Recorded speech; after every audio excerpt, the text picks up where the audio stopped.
Alright guys, welcome back to iTel Technology. Now in this tutorial, it will be brief, tutorial number 6. So let's get right into it. Now we'll be going through the crop tool in this tutorial, and as you can see I'm already on the crop tool in Photoshop. So we've been through the move tool, right? We've been through the marquee tool, we've been through the lasso tool, we've been through the magic wand, and the quick selection tool. Now we're at the crop tool, right?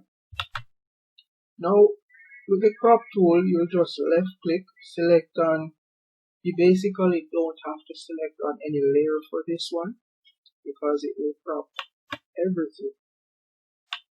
So as you can see, we can just crop the top half of the shape of our design, select on enter, and there you have it.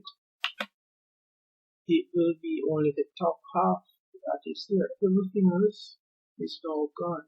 So it's like you fold the paper and you've now used a scissors and you've trimmed the paper, leaving only the half that you want, or the portion of it that you want.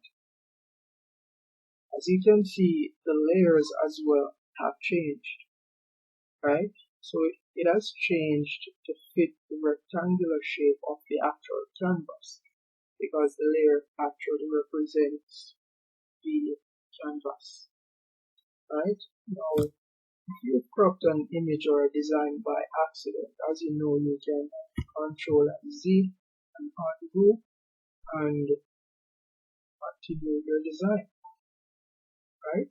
So that is basically it for the crop tool, and that is pretty much what it does in a nutshell, right? Now guys, remember to leave your comments down below. Let me know what you'd like to know, what you'd like to see, and how I can improve.